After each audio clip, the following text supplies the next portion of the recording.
Assalamualaikum warahmatullahi wabarakatuh. Perkenalkan, nama saya Dea Almira Ayudia dengan nomor pokok mahasiswa 2521211111024. Pada kali ini saya akan menjelaskan mengenai teori belajar dari David Paul Ausubel, yaitu teori belajar bermakna, serta bagaimana penerapannya dalam pembelajaran bahasa, khususnya bahasa Indonesia.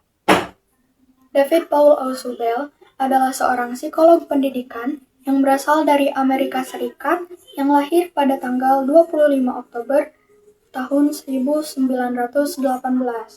Ia merupakan tokoh penting dalam aliran kognitivisme dan juga dikenal sebagai pencetus teori belajar bermakna serta konsep advanced organizer, yaitu alat bantu awal untuk menyiapkan kerangka berpikir siswa sebelum mempelajari materi. Pemikirannya sangat berpengaruh dalam dunia pendidikan, terutama dalam proses pembelajaran yang menekankan pemahaman, bukan hafalan. Menurut Ausubel, tipe belajar itu ada dua. Yang pertama adalah belajar bermakna atau meaningful learning, yaitu belajar dengan cara menghubungkan informasi baru dengan pengetahuan yang sudah dimiliki oleh siswa.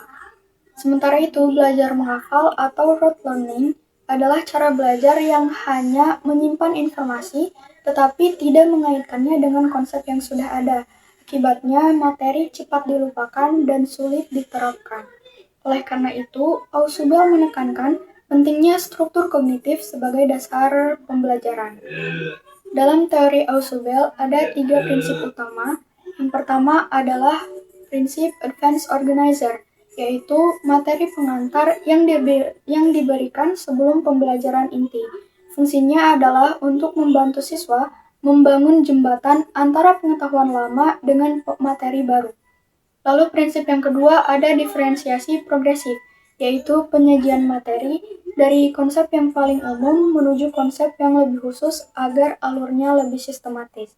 Dan prinsip yang ketiga adalah rekonsiliasi integratif, yaitu menghubungkan konsep-konsep yang mirip agar tidak terjadi miskonsepsi atau tumpang tindih.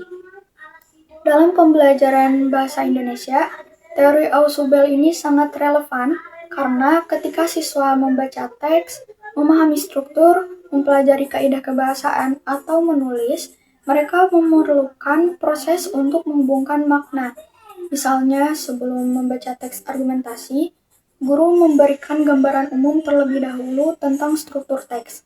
Hal tersebut berfungsi sebagai advanced organizer yang membuat siswa lebih siap untuk memahami isi bacaan. Dengan teori ini, pembelajaran bahasa tidak sekadar menghafal definisi, tetapi benar-benar membangun pemahaman. Sebagai simpulan, teori belajar bermakna Ausubel menekankan bahwa pembelajaran akan lebih efektif jika siswa mampu menghubungkan pengetahuan lama dengan materi baru. Penggunaan advanced organizer membantu mempersiapkan struktur berpikir siswa, sedangkan diferensiasi progresif dan rekonsiliasi integratif membuat materi lebih mudah untuk dipahami secara mendalam. Dalam pembelajaran bahasa, penerapan teori Ausubel mampu menciptakan proses pembelajaran yang lebih terarah, bermakna, dan tidak hanya berfokus pada hafalan. Sekian yang dapat saya sampaikan. Terima kasih. Wassalamualaikum warahmatullahi wabarakatuh.